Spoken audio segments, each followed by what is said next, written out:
the 1,782nd meeting of the College Place City Council. Call that to order. Mr. Dickerson, would you say our prayer and our pledge of allegiance? If I can think of something, I will.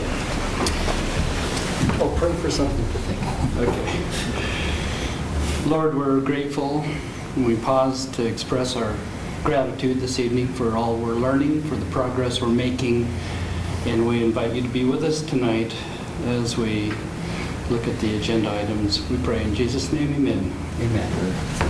I pledge allegiance to the flag of the United States of America and to the republic for which it stands, one nation, under God, indivisible, with liberty and justice for all.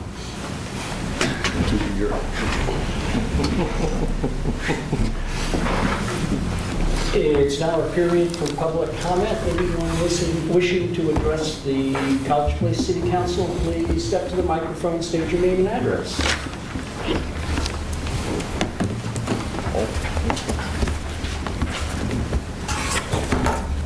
Seeing no one, we have the consent agenda before us. That is to approve tonight's agenda, approve council minutes from April 25th, 2017, and approve Agenda Bill 17108, resolutions which need to be adopted in order to be eligible for community development block grant funding, and approve this consent agenda. Ms. Narigan moved to approve. Is there a second? I'll second. It's been seconded. Any comment? Seeing none, all in favor, please signify by saying aye. Aye. Opposed, same sign. Motion passes unanimously. On to action items. Chief Winter, Fire Code.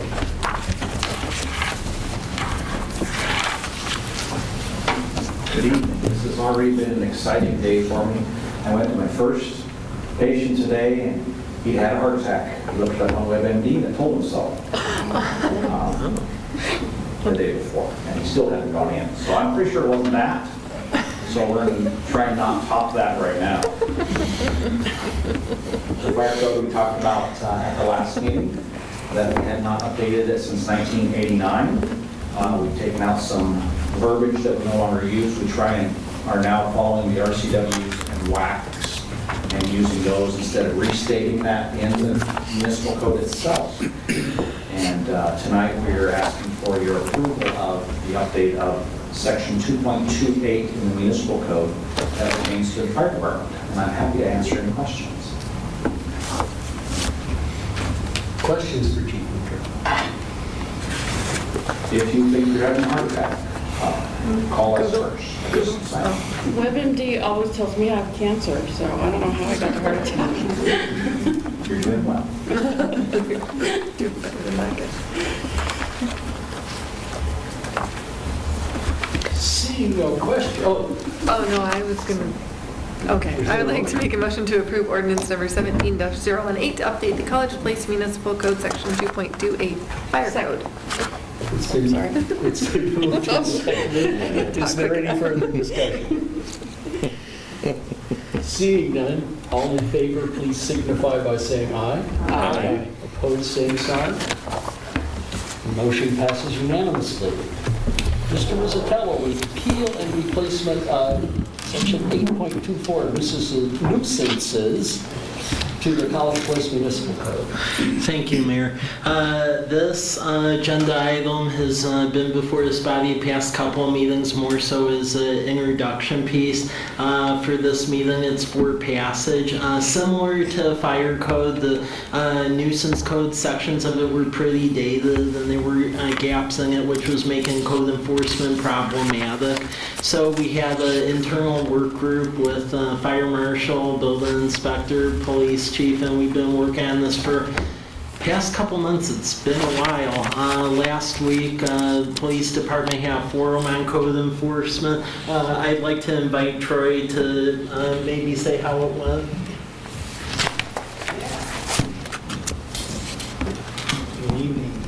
Yeah, we had a code enforcement forum last week, and we had 5 in attendance, and it was very positive. Everybody was very encouraged that we were doing something about some of the things around the city that need to be done, in their opinion. So it was great. We got a lot of good feedback, and they also appreciated that we had resources available to people that may need them, and that we're working with people and giving them time to get some things done. And it was real positive. It was very encouraging. Questions for Chief Tomas? Did you get any kind of feedback for that yard of the month idea? You know, not really. We talked about it, but that was kind of just went over. They were really excited about some of their neighbors. They wanted to report some of their neighbors. And, so we talked a little bit about that. But no, I think that it's a positive thing now. It wasn't, of course. Thanks. Any further questions for Mr. Isabella? Hey, Mike, if you could clarify, this is, so it goes into detail about junk vehicle, and when I looked through it, garbage and whatnot, that would be, it's very prescriptive though, isn't it, as far as what type of waste or garbage would be on a premise, correct? Yeah. Okay. The language in here really borrows from Grandview and Othello, because we're trying to look at codes naturally that have been upheld by other entities and that are best practice. So this reflects that. And it's very comprehensive, you know, it speaks of any trash, litter, rags, accumulations, et cetera, et cetera. It's just, but once again, so this would be enforced as of, what's the process? So I mean, we're looking at it now, I understand that, but Yeah. what are your thoughts on that, at the timing of the enforcement, if we approve this? Yeah. As far as the enforcement of this, naturally, if any ordinance gets passed, it's 5 days until the approval of it. However, once it would be approved, if it is approved, it's basically we're working with the property owners, trying to get their property up to speed. Troy, could you add some? Yeah.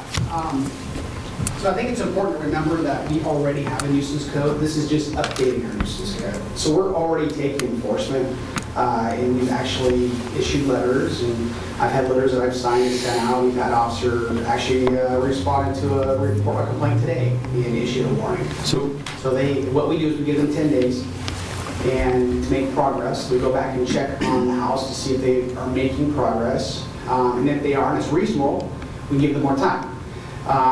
If they fail to act, we issue an infraction. So there's been increased focus during your tenure, would you say? Yes, sir. So if somebody were to see any issue, there could be the assumption that that's being worked on, and then you could call the city then to see if if a letter has gone out, or would you just report that property, or what's the process there that would be appropriate? What do you think? You talking about like a neighbor complaining, or? Oh, if you drive down the street and you see mattresses stacked 6 deep, rotting in the front yard. Yeah, they could contact the police department, and we would go out there and take a look at it. We would confirm that. If that was the case, that would be a violation of the nuisance code. So we would contact the residents and say, hey, you know, this needs to be removed, and what do you got going on in the house? Find out what the situation is. Maybe they're moving out, maybe they're cleaning out the house, who knows? There may be more to the story. And you may have already contacted them. And we keep track of who we contacted, so we don't contact them twice. Yeah. And what we try to do is, once an officer makes contact with a certain resident, we try to have that officer take ownership of that for the follow-up, so we don't have duplicate issues. Okay. Oh, thank you. It's not, I mean, we could potentially, if it's the same day or something, 2 people can go to it, but highly unlikely. Yeah, thank you. You mentioned if they're showing good faith, you'll extend the time. Is that city policy or internal policy? That's just us giving them good faith. It's just the police department? Yes, sir. It's your kind of Discretion. permanent policy, or? It's an unwritten policy, and it's our discretion. So you give the same amount of time or different amounts of time? It's always 10 days. It's always 10 days. Yep, it's always 10 days. So if, for instance, if someone has 10 or 12 mattresses stacked out in the front of the yard, and we go back in 10 days and 8 of them are removed, and they say, I'm gonna have the other 2 out in 2 more days, we're gonna give them that extra couple days. So we're gonna use common sense and discretion when we're dealing with this. Gotcha. Unfortunately, the ones we have dealt with, we have sent letters out, and there's really hasn't been any effort by anybody to do any improvement, and that's unfortunate. So at those times, we do take enforcement. Chief, would you describe the enforcement process? Yes, it's an infraction, and it's $136. It's your basic entry-level infraction, and then after that, you can be fined $100 a day. So we haven't... By code? By code. We have not taken that type of enforcement. What we're doing is we'll give them another period of time, we'll issue another infraction, and as it goes, it gets higher and higher. So the second infraction would be up to like a $500 infraction, and then I can't remember what it goes from there. But at some point, we file, we'll go in there and clean up, the city can go in and clean up, we can ask for restitution from the homeowners, and there could be an abatement warrant, and they could actually end up losing their property if they fail to respond to it. But that's done through the district court. Yeah. That is done through the courts, and that's a long process. Thanks. Yeah. Good, thank you. The one thing I also wanted to add, though, is through the district court means as well, if there are fiscal challenges, this does offer the chance for community service. Yeah. Now, in talking with the district court judges, they've been pseudo doing that already, but again, this gets back to the code issue about how that option wasn't really in the code, so yeah. I can tell you that one of the things we did is we looked at the Sunnysides program. And they have these little door markers that they go on, and the officers can go around and they make contact. They either, if the homeowner's not home, they can leave these notes on the door. It talks about what they need to do. But we try to talk to people. We try to make contact whenever possible. But in Sunnyside, they had 75% compliance without any enforcement with those door codes. So it's pretty good. So that's our attempt. That's what we're trying to do. Yeah. Other questions from the council? Thank you.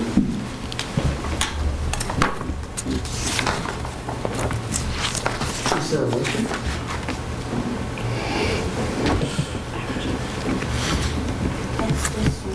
Mr. Peterson. Well, I would move to approve ordinance 17019. As stated and discussed. 018. I'm sorry. Oh, wait, thank you. I would second. Seconded by Ms. Selby. Any further discussion?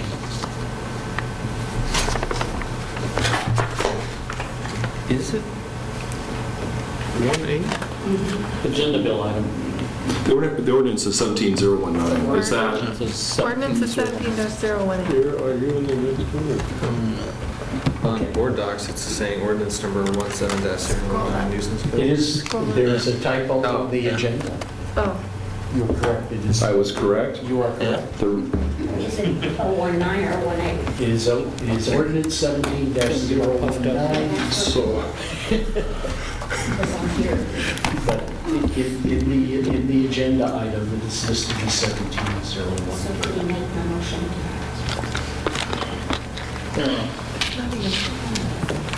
it was stated correctly the It was first time. stated correct. The motion was stated correctly.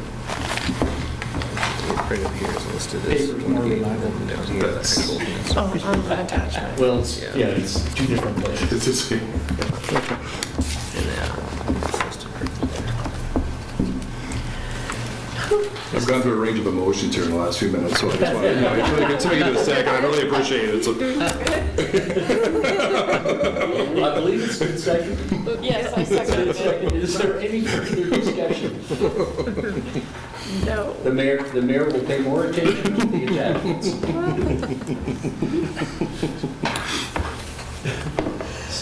Seeing no discussion, all in favor, please signify by saying aye. Aye. Opposed, same sign. Motion passes unanimously. Easement to the city of College Place for the Kiwanis Park project. Mr. Hartwood.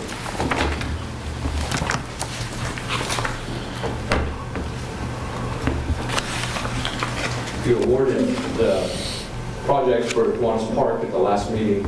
We're trying to finalize just the easement to get power to the park. Right now, if we were to get power from Pacific Power, we'd have to cut the streets and get it over there. I talked with the Homeowners Association of the Whitman PUD, met with their board, and they approved granting an easement across one of their public spaces right adjacent to the park. So our power will, if you approve this, will come from, it'll be all underground to the facility. It'll come from a power vault by REA through the public space of that homeowners association, and everything will be underground, and there's no charge from the association for that. All they asked is if we would just do a little bit of crack sealing underneath. So I'd just like to finish this part up so that we can get going. We plan on starting the project here by the end of the week. So. Questions for Mr. Hartwood? I move we authorize the mayor, oh, I'm sorry. No, it's okay. Move we authorize the mayor to execute the easement to the city of College Place from Whitman PUD. I'll second. It's been moved and seconded. Any further discussion? All in favor, please signify by saying aye. Aye. Opposed, same sign. 3 for 3 tonight. Mr. Rizzatello, Transportation Benefit District Assumption by the city. Okay, thank you. This is just an introduction item. This was mentioned during the past agenda bills to create the Transportation Benefit District. Up until 2015, both the city as a municipal government and the Transportation Benefit District had to exist as like separate organizations. In the 2015 legislature, they passed a rule on where you can have basically a hearing and then pass resolution to basically absorb the fiscal functions and organization of the Transportation Benefit District. Longer term, that works out good because after the first year, then you aren't having to file 2 sets of audits and reports and so forth. It's just part of the city organization. So it's pretty simple maneuver, but longer term it'll help with finances and so forth, just makes it more straightforward. Questions for Mr. Rizzatello?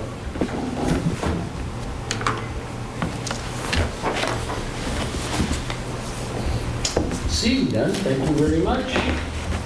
Franchise code, Mr. Gordon.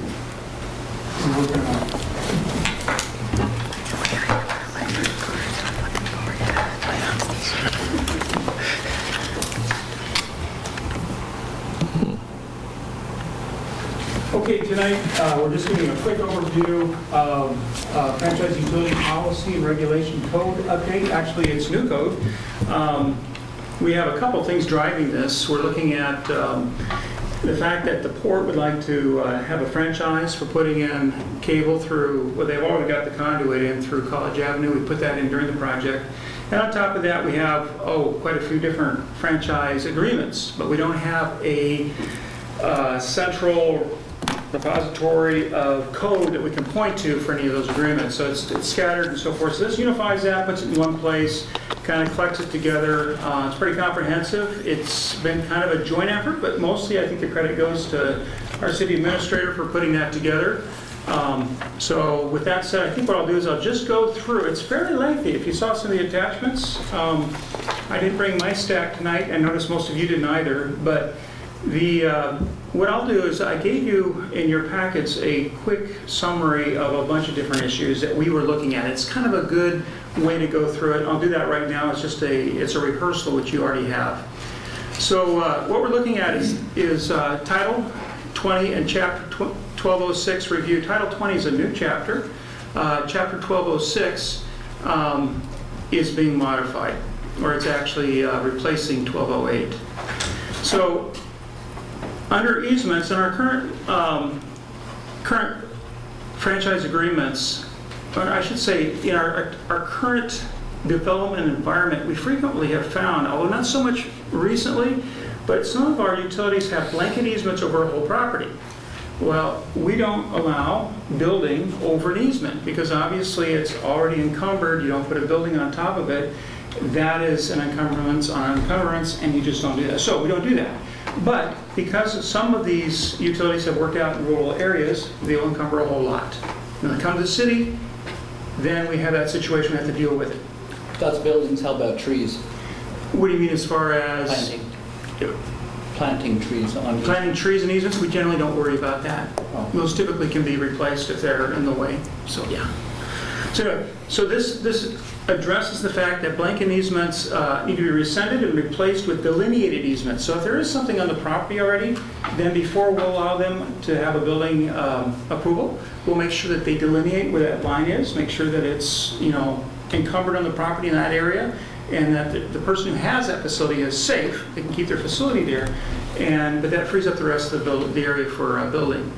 We're also having them make sure that when they do buy easements, private or otherwise, directly behind the sidewalk, that they're open to everybody. Because what has happened in the past is we'll get somebody buy an easement. I need an easement. The city doesn't have a public utility easement there already. Okay. So I'll buy an easement, but then they encumber that whole area. Nobody else can put anything in that area.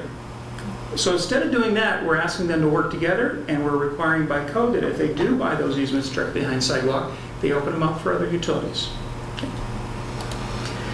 Placement, we have some utility placement standards, and it's on some drawings and so forth that just kind of spell out where we want to make sure those are. Typically they're behind sidewalk. Gas will be the exception to that. In many cases they'll actually be out in the street, just because of safety reasons.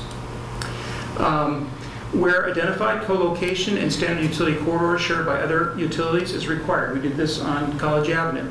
We specified the area there, the back 6 feet, was a utility corridor, and everybody went into it. Okay, so we have that in the code.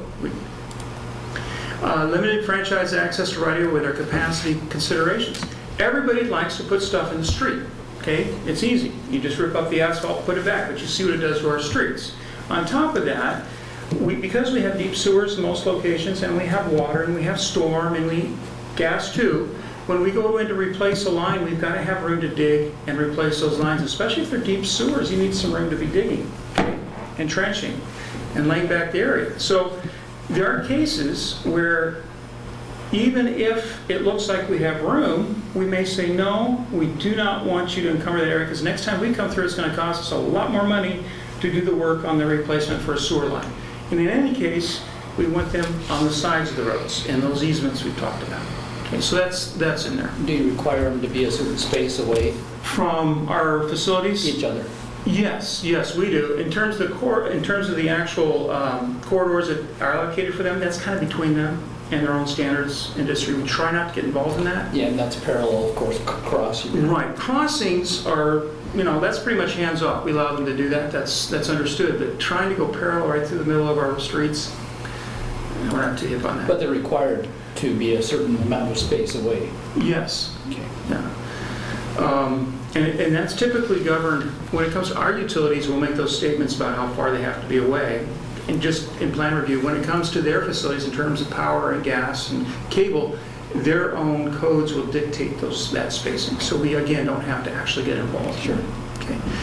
We expanded our undergrounding requirements so that in most cases, in almost every case, everybody has to have an underground, any kind of new facilities, whether it be residential, commercial, or otherwise.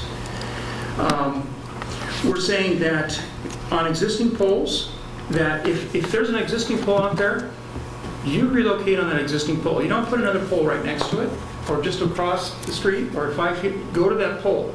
So we don't have a lot of extra poles lining our streets. Some cases it's not possible to do that, but if we can find it can be done, we're going to ask them to go on that pole and not duplicate them. Okay. Relocation utilities to accommodate 5-foot clear pedestrian access at utility cost. This is in there primarily because if we get challenged on the ADA requirements, or if we decide it's a particular vulnerable situation and location, many times we have poles right in the middle of our sidewalks. You probably have noticed, okay? Not College Avenue, we have an area behind it. Some of our smaller sidewalks, you walk along, you don't know what you're doing, you're gonna walk right into it and it's gonna hurt, okay?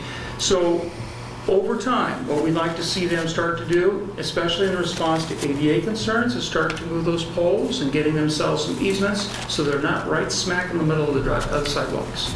That's a very costly proposition for the utilities, and it's something we would approach carefully on a case-by-case basis. Okay, coordination. Part of the challenge with utilities, especially with as many utilities as we have here in the community, is coordinating among the utilities. And so we explicitly state, you've got to coordinate. You've got to talk to each other. You've got to know where you're going. We expect you to do that as a part of being a franchisee in our city.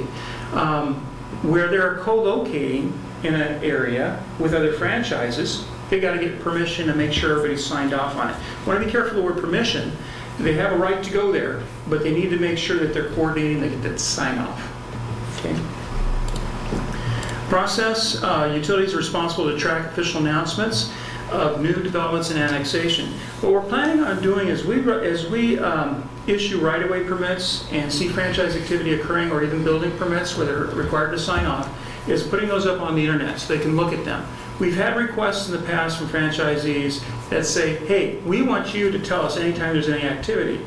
That's great, it's just that it occupies a whole ton of time for staff in terms of typing these out to everybody and sending them every time. We post them once on the internet, it's up to them to keep track of what's going on the internet.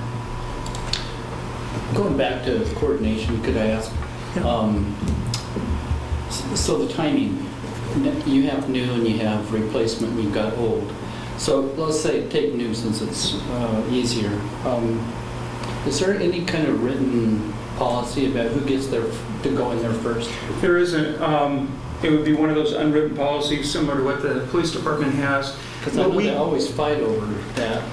We give preference to the first come come the blame first. game starts. Yeah, you're right. We give preference to the utility that's there first. So you're the one who allows somebody to go in there first. We do, and actually have a right in most cases to go, and they are a franchisee, so they have certain rights to get into our areas and so forth and provide service. If we have somebody already there, okay, and there's a conflict, it's really between them, ultimately. It's really between them to relocate. We can, especially in the PUEs, okay, in our right-of-way, we have say, and we'll tell them where, if there's an issue, but the preference goes to the pre-existing utility. Okay. One of the answers, and I don't have it here so much up here, is to go deep. Would you please explain what a PUE is? I am sorry, Mayor, I apologize. A PUE is a public utility easement. It is not owned by the city. It is a benefit to any publicly franchised utility. A PUE. Thank you. You're welcome. Did that answer the question? Okay. So one of the other things we find is when we do projects, we don't always get a response quickly. And we need responses to be able to plan and move forward with our plans. And so we're just explicitly stating, hey, when we request plan review, get it back to us within 2 weeks. That includes other developers too, who are trying to do work in our area. Otherwise we go ahead? Yeah, otherwise we go ahead. It gets a little dicey because some issues, what we're trying to avoid is that either that power pedestal or that whatever it is in the middle of our sidewalk overlapping somebody else's stuff. Obligation to provide plans for work coordinated with city projects. Again, this is just kind of the same idea. This is for our projects. Make sure by 60% we have enough out there. You tell us what you're planning on doing within the PUEs and what you're going to request in the right of way. We also have damages to city for delays in planned work. So when they plan it and they tell us they're going to do it and it slows down our contractor, we're going to come back and ask them to get out the checkbook because it's a cost to our city, should be going to the franchise. If they need to be able to plan well, to anticipate well, and given there are always things that come up, okay?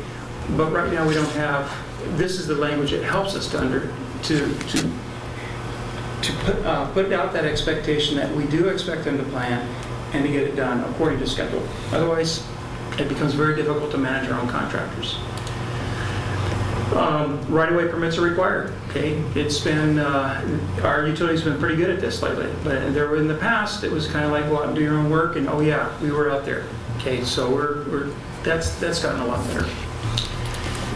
Documentation, I'm trying to do this quickly. Record drawings, this is in fact what they put in the ground and what they're putting on the poles. I have a note there.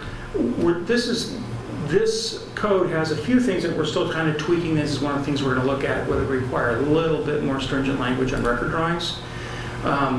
Access to electronic copies of records and materials, and just some questions as to whether we can post their diagrams and stuff on a public venue. Some of these are considered,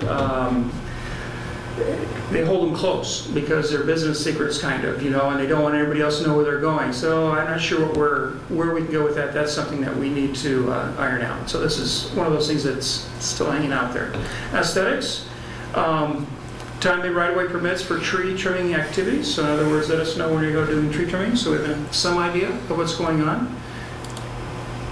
No overhead lines within the downtown mixed-use zone, College Avenue. This is an important one because as you drive through College Avenue, you see all the poles on the west side now, and nothing really over the street except at intersections. There's a few exceptions, but for the most part, we've been successful. This will keep that successful. No overhead lines. You got to go underneath. Straight vertical pole alignment within 0.5 degree of vertical or 1 foot at the top, whichever is less. This is placed in there just because I'm getting tired of the poles that look like this, okay? We need to keep our poles straight, okay? So that's in there, and I suspect we may get a little bit of kickback on that, and we're not going to go to the top on it, but to be quite honest, it really dresses down your community when it's all kilter, okay? Yeah. Service obligation, that first one there is we're looking at the fact that if they're going to be a franchisee, is they required to provide service? Like, for example, some areas where we don't have any cable service. So when we say there's we go to the developer and say, you've got to get at least one franchise for each of these services in there, and these franchises have to respond to that. Okay, it doesn't mean everybody's going to be in there. They may not all want to be in. But at least we have cable for everybody in the community. At least we have phone. At least we have gas. So we cover the bases. Appropriate time for an abandonment of franchise. This is just in case, worst case, they say we went out of here or they go into default or something, abandoned, you need to give us notice. Okay? Kind of obvious. So those are pretty much the big ones that we've had. What we have, and I think I've got this right, chapter 1208 is the old excavations chapter that had a lot of this material. This is being replaced by the new, I think it's chapter 1206, and then we have this new Title 20 as well. So the new 1206 has to do with right-of-way issues for the most part. The new Title 20 is really particular to the franchises. Okay. Are there any questions I can answer? So this is titled Franchise Code. Of course, franchise, the term covers a lot of territory. This is for utility type? Yes. Specifically? Doesn't apply to other franchises? Okay. We could have had a more accurate title on that, so. Other questions? Been through the Public Works Committee? In our expectations, we would bring this back. We have a few questions that we're still playing with, and we don't for consideration. Thank you, Mr. Wood. Mr. Rizzatello, electronic vehicle charging station. Okay, thank you.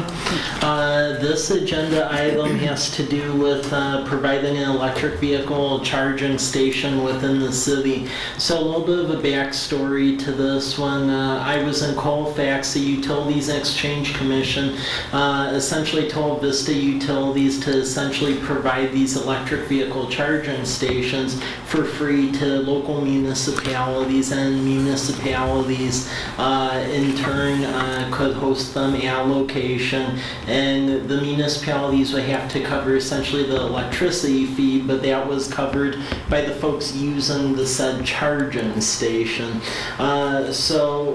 Once I started here, I began exploring this notion with Pacific Power and the Columbia Rural Electricity Association. Found out Pacific Power, at least right now, is not all that interested, which is why you don't see that before you today, but Columbia REA was interested in that. At that juncture, I began to look at properties that were within the REA service area. One such property is the gas station owned by the university down the road over here. Talked with the university. They were very excited about this potential partnership, and essentially we're willing to do a lease on this 10-year lease for $1 to put the charging station in. REA, they would in essence donate the charging station to us as the city, much like Avista did with the city of Colfax. As far as the electrical power going to it, those charging stations basically have like a card swiper on them, and in the proposed agreement with the university, it's just that we would preserve the right to essentially charge the cost of power plus money representing operation and maintenance of the said facility. And we'd have to provide insurance on that unit since we would own that. But that is generally basic information on this. Just brought this up to council to see initial reactions. I know at the city of Colfax, we, believe it or not, we captured a lot of tourists with the electric vehicle charging stations, because they would typically run out of power around Colfax, and then they would stop and actually shop at the stores. So I think with some wayfinding and essentially having it right on College Avenue, it could bring additional customers to businesses along the downtown core here. I would also note that this would be the only public electric vehicle charging station in the valley. Well, I was going to ask. And so what's the typical electrical fee for charging, like a smart car or something? At Colfax, ended up being about like $10. Ms. Claire, since you have an electronic vehicle, have you used any public charging? Yes, but yeah, I have to make sure I got a charge before I come to town. Any reference on what you've had to pay for costs? I have not had to pay. Okay. It comes included, I suppose. I don't know. They are apparently changing to charge some electric car owners. Yeah, Tesla's. Yeah, but I think I got in, so I won't have to pay. Questions for Mr. Rizzo? So how do people find charging stations? Is there like online a map that shows you where everything is? Yeah, there's multiple online maps. One that's commonly used is Esri, which is a private company that essentially hosts web mapping applications. They have an electric vehicle charging station app. So just out of curiosity, there's enough sales of those kind of cars in the valley. Where are they going to get charged? At the dealership? Well, the Marcus Whitman Hotel does have a private charging station over there, and some of the wineries outside the immediate city limits have that. But actually in the city limits itself, there aren't as many as you would think there would be. So they're all private, no Yeah. public. Yeah. You can also plug in at home. Yeah. And another curiosity is, what kind of a breaker switch does it take to keep from tripping a recharging car? I mean, can you plug into any outlet? Yeah. Okay. There's a connector for it, but you can also spend money and have it installed to with its own breaker system, so you're not So at risk. it's not flipping anything. Yeah, and then you get more wattage too when you do it that way. Fast charge. Yeah, supercharged. Yeah, because they do make them. I mean, they do it in a shorter amount of time. I understand. Yeah, well, for my car, if I go to the superchargers, it's very fast. If I were to go to this one, Bozeman, very slow for me. 10 minutes or less, or an hour? It was like I'd get 15 miles an hour versus a supercharge, I'd get 300 miles an hour, so it's a big difference. Oh, wow. Yeah, but that's just all the electric cars are different. So it takes a while. I just want to say, I really think this is pretty cool, forward thinking that you've been doing. Thanks. And did some awesome kind of behind the scenes connecting and investigating stuff. Thank you for that. I really like the idea personally. Thank you. And this did go forward through committee, and it seemed to be supported there, so this will be brought back. Well, and I'm also happy to see you working with the university positively, because that's going to help everybody. Yep. We would have loved to put one in the lot here, but unfortunately Pacific Powers at the time was not interested. We'll see where that goes. Now, just a curious question here, Mayor. Why do you have to get special permission from the electric company to put a charging station in? We don't. No. But They donated. but we have to purchase one. And what we're trying to do, just being quite honest, is free is very good. Yeah. So we get an electric utility to provide a charging station. Sure. They'll connect up to it. We'll pay for the electricity. We'll make sure that Columbia Rural Electric gets appropriate notice of what a great thing they did. And we have the ability to provide a service for the community. I have no idea on the cost. If there's enough demand, we can always take a look at putting one in. But then the 240 three-phase line and the cost of the charger lays on us. I would love for Tesla to say there's enough Teslas in the community to put one out there. I think it makes all the sense in the world to have it at gas stations. Yeah, but we thought given the service pattern of Columbia Rural Electric, the gas station is a perfect place for it. It's in a high traffic intersection. They've got adequate space. And as long as it takes to charge, they've got a place to loiter. Right. Yeah, well, you don't want them here. You can always attend our council meetings, come on. As it is. So that we thought that when Mike and I were talking about, we first thought about we need an electric vehicle charging station. We thought that we approached both the companies. Columbia responded, and the university was willing to host us, and we thought that was a good fit for it.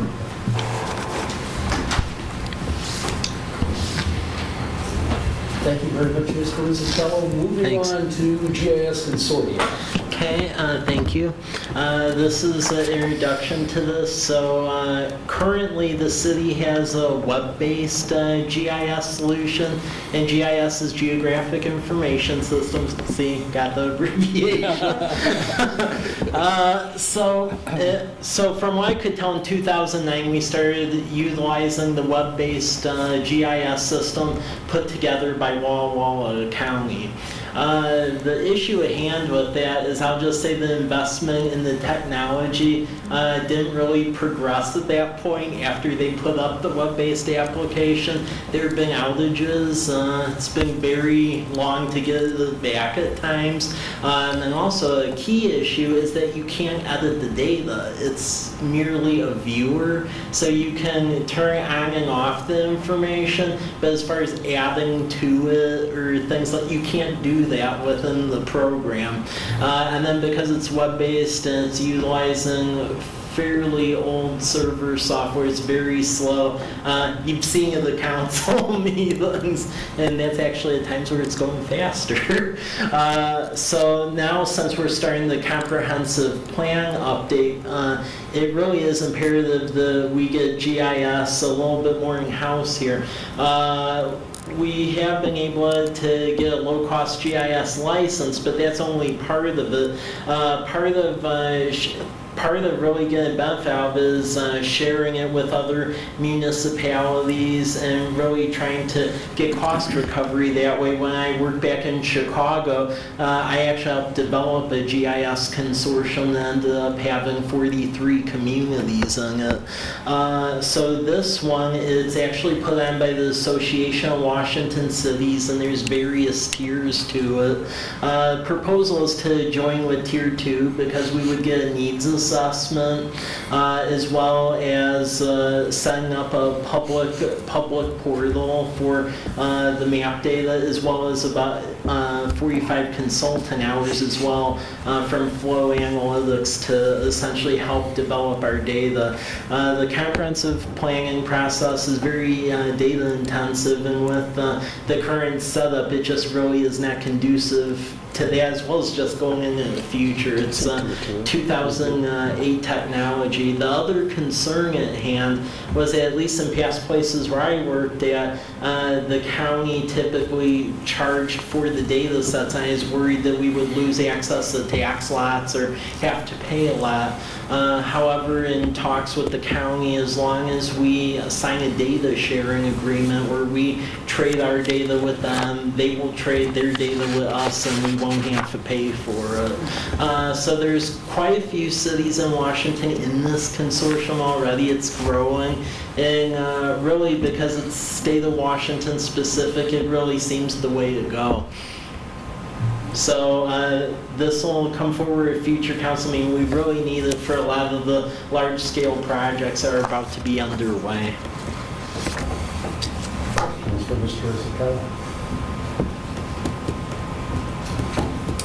It's more of a comment, but I do want to thank you for looking into this, and I think this is definitely a way to go, because everything we do, we need access to good, reliable data, and being able to do comparisons with other cities and all the things that you can do so easily if you have a robust data set will save so much staff time and enable us to make much better informed decisions. So I really appreciate that. Thank you. Thank you, Mr. Isabella. Financial policies. Okay, thank you, Mayor. I'll just go over as an introductory level. At least I'm not going to go through all the PowerPoint, because a lot of it's real self-explanatory, and next council meeting, Sarah could drill in a little bit more, but she is not here today, so I'll just provide an overview. So the City of College Place, we have some financial policies, but they're very disparate. They're in separate places via resolution, or it's unofficial, like some of the other things. So as working with the state auditor's office and just moving forward, it really is a recommendation to get the financial policies in an official record. And a lot of times when you go to the agencies to get bonds and so forth, they look at this. It is a factor. In Colfax, we passed a very comprehensive set of policies to assist with the bond rating, and I also have a clean audit, and it just assists with accountability so everyone's on the same page. So this project in general with the financial policies is going to be broken up into phases, because financial policies to write a set of good, robust policies that will last in the future takes a very long time. So this will be phase one, essentially, which is in your packet. And the phase 1 basically just has the purpose, the objectives, general budget policies, fund definitions, because the fund definitions, again, it shows how different auditors are unique all across the state. We actually got written up in Colfax because we actually didn't have definitions for the funds. So it's just going to have everything in a booklet form. Reserve and contingency, the 60-day O&M and utilities, and then revenue and expenses. So yeah, it's accountability for citizens, safeguard financial stability, and this will help ensure that the city is financially able to meet its immediate and long-term service obligations and minimize cost of government and financial risk. So please look this over. Went through Finance Committee. Finance Committee recommended it be brought to full council. Keep in mind this is phase 1. After phase 1 is approved, it'll have later iterations to it.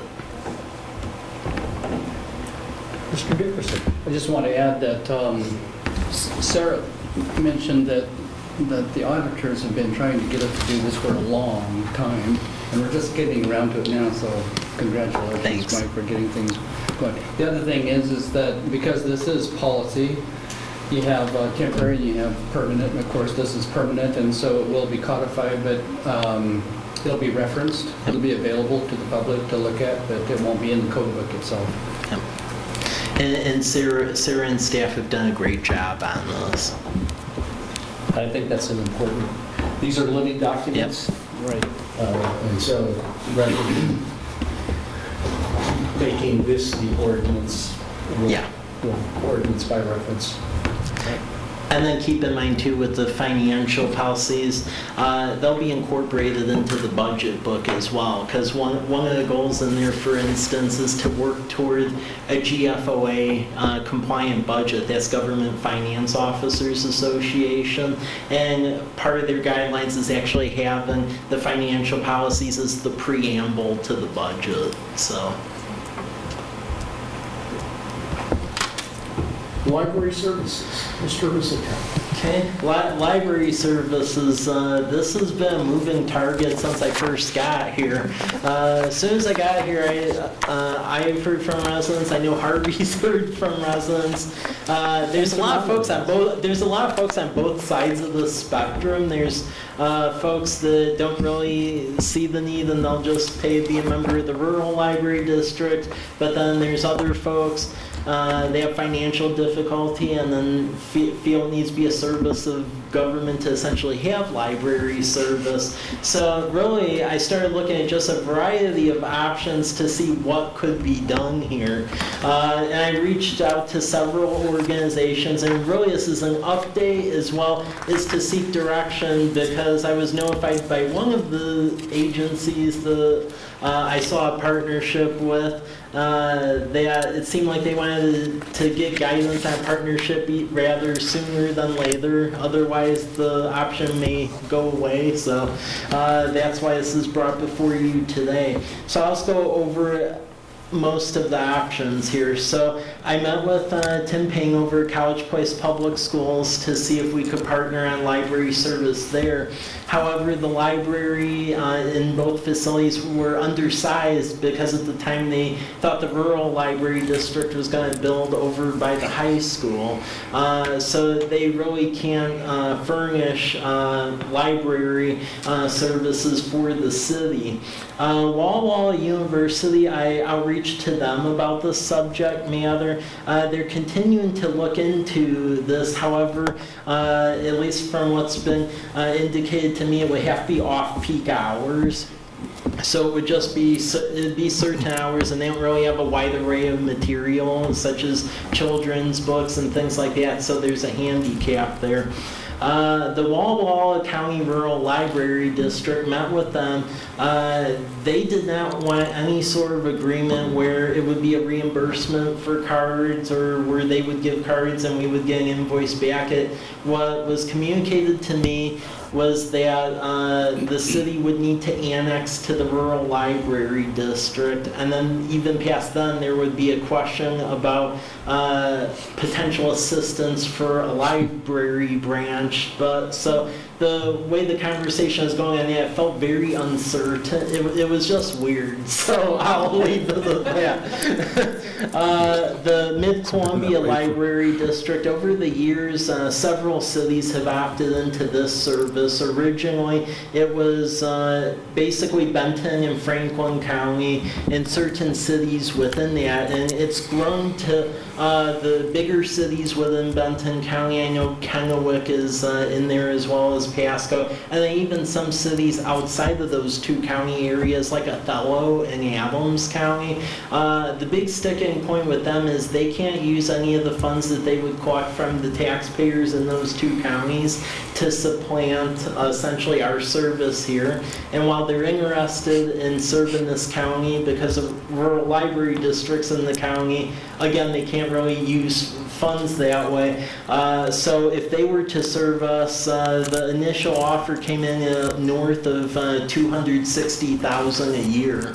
The final option was the city of Walla Walla, their public library. The initial offer that they gave basically went from the first year would be $74,000, taking into account that not everyone would sign up, and then it would be a tiered structure to $150,000 a year. I had concern with that because, again, this idea is such a moving target. Would people actually use the service? Is this actually throwing money out the door? How do we measure it? So I started a conversation with them. Is there any way at all that we could do a program where essentially a College Place resident shows up, shows their license, hey, I live in College Place. They would give the card, and then to remove the obstacle for lower income folks who can't afford the $68, it would be invoiced to us instead, since that it's been indicated that it's a stumbling block for some. For a while, they said absolutely not, it's the tiered structure or nothing. All of a sudden, in the past couple weeks, there has been some indication that they would entertain that initial proposal. Then I received an email last week to the extent of, hey, if you're interested in this, we really need to get this on the June workshop. And it was phrased in such a way, and the email was included in the packet, where it seemed like, are we doing it or are we not doing it? And based on that initial proposal where it was much higher, I think a good gauge of if this is a service that the community would use, this would be a decent gauge, because we would be paying just for the folks who would be using it. And I think we would truly have an indicator of, is this a service that the citizens expect, or is this just a couple of folks who are talking about the library service, but in general, it's not really a community need? So I think this may be a good indicator before we go throw a bunch of money at this. It's a good stopgap solution to measure it. City of Walla Walla, they are open to, it seems like they're open to doing this for a 24-month time period. I'm just really seeking guidance from City Council on this, because I'm receiving communication where it seems like they either want to present this soon, or the only other offer will be that other offer I included. So I'm just seeking guidance from City Council on this. Mr. Dickerson, so clarify something for us. Is the system in the city of Walla Walla a closed system? Nobody from the county or other cities in the county can come in and get a card and pay extra? Well, put it this way, people in the city of College Place, if you went to use the Walla Walla City Library, you can pay for it. You can get a card? Yeah. Okay, but you have to pay more? The $68. So they can do it. Yeah. So we'll just be reimbursing them. That's the concept, except it's not a reimbursement to the person getting the card. It's basically where the person would get the card and we would pay the city, because it's been communicated that's been an issue for some households. I think that's what we've done before. Mr. Bobbitt? Yeah, no, that's $68, that's for a household card. Yeah. Am I correct? It's not per individual. Household. Yeah. And that's been a change from years past. There was an individual charge. Right, I think you're right. Mr. Peters? Mike, I'm sorry, this was not a case of $68 if you can afford it. Those that cannot, we subsidize. It would be subsidized for all College Place? I mean, that's the proposal at hand here. If the council directs to put basically a litmus test on it, where we want to set certain criteria that could be brought up to the body, I just don't know. Sounds like a lot of work. I don't know how well received it would be, because it sounded like they wanted something fairly straightforward, so. You know, Mike, I really support this, but I think this has been an issue, obviously. This has been an issue for years, and I think any inroads here, especially like the 24-month period, to reach that agreement or relationship with them would be a real positive event. Ms. Silky, and then Well, I really like the idea of doing that as a temporary test. I think we would need to be careful that we actually promote it a bit and let people know. Because like one of the biggest things about library access is being able to use computers, which of course you have to have a card. I have to admit, even now I use the Walla Walla Library sometimes as a place to grade because it's quiet, but nobody can find you there. My other question. From College Place at least. Record now, right? Yeah, now everybody's going to find me there, so I'll have to find a new hiding spot. In the longer term, with the Mid-Columbia Library District, would we be able to like form a library district that contracted with them so that there would be like a property tax thing? That is an option. So City of Othello is a good case in point. They were in a similar situation. They had a library at one time that went away. Then it sounded like they wanted one. So they basically created a library district that could do the 50 cent per thousand levy. And it was structured in a way very similar to a transportation benefit district where the council acted as like the pseudo body of it.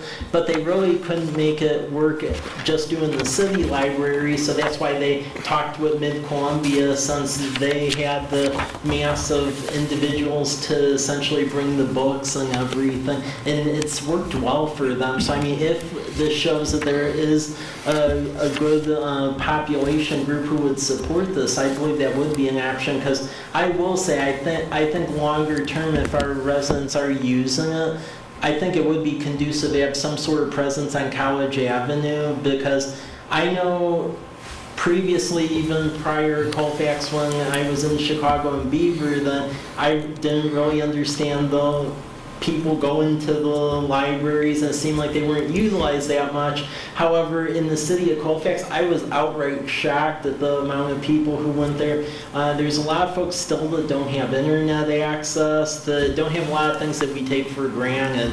So while it seems like it is important in this day and age, it actually is. So. Mr. Cleveland? I guess kind of my comment was very similar along the lines of Melody's, just that I think this is a great idea for kind of gauging interest, gauging use, and I think that will kind of inform our future action for like what seems to reflect the wants and needs of the City of College Place citizens. So yeah, that's just kind of comment. Sure. Did they ever get back to you on the number of College Place residents that are currently paying for a membership there? I did not get a full number yet. I've asked for that again, and I saw in the bill today and reinforced that. I'm really curious about that, to see if that is any way related to the $75,000 they want to charge. But they haven't. Well, and I would also go on the record as saying I pay for access to Mid-Columbia because they provide access to so many more books than Walla Walla, because they are a system. And it's approximately the same. Well, when I moved here, Walla Walla was per person, and there was no way I could afford that for all three of us. So for those two reasons, I still pay for Mid-Columbia. Mr. Dickerson? That's interesting. I used to belong to the Vancouver library system, And even though I lived 100 miles up the gorge, our city was still part of their system, and you could go online and you could order a book. They would mail it to you. Then you could drop it off at your local library. Is that kind of the way The Mid-Columbia won't mail it to you, but they will, as far as I know, but they'll take it from anywhere in their system to your local library. Got you. And since my mom lives in Pasco and I'm over there pretty often, that works. But I do a lot of their ebooks. Yeah. I probably go through 8 or 9 ebooks a week from them because I can just do that from my tablet.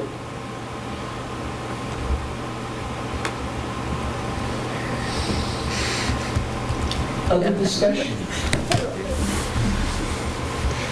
Ms. Dungy? We've been through this a lot, and I've been on the council many, many years. And at one time, we had about 6 people. Then we had a turmoil with the other parts of the city that didn't want to pay for them. You may remember that. We had quite a go-round because just a few, and so many was paying for so few. And those few that were using it, we found were able to afford, So it's something that we need to really look into if we decide it, because it caused quite a consternation here in the city when we did it before. I'm thinking about 7 or 8 years ago, when it last, we had like 6 or 7 we paid for, but it was quite a turmoil. Well, things have changed a lot since... I know that, but I think that we need to since we first started, which was in the early 2002-3 era. And, libraries have such great resources, even though nobody maybe uses them anymore because of the internet, there's still a whole different set of resources, and programs. Well, and that's why I think if we do this, we will need to include an educational effort, because right now, one of the biggest things that libraries offer is the internet. For those who can't afford it or have slow internet at home or whatever. And just being able to go in and use their computers is huge. Mr. Peterson? Mike, did you, there could be, I guess, outstanding issues here. Did you ever contact the city of Milton Freewater about their library, or you probably did. Yeah. What were your thoughts on that? Or I thought there was some potential to that. However, in talking with Linda over there, it seemed like there was some confusion about conflicting state statutes, and it just... I was wondering. Yeah. Yeah, it ended up very convoluted. Okay. So. Thanks, Mike. Although we do it with other areas in local agreements. Yep. Other discussion or questions? We're at the end of our agenda. Is there a motion to adjourn? I'll motion to adjourn. It's been moved. Is there a second? Second. It's been moved and seconded. All in favor, please signify by saying aye. Aye. Opposed, same sign. And don't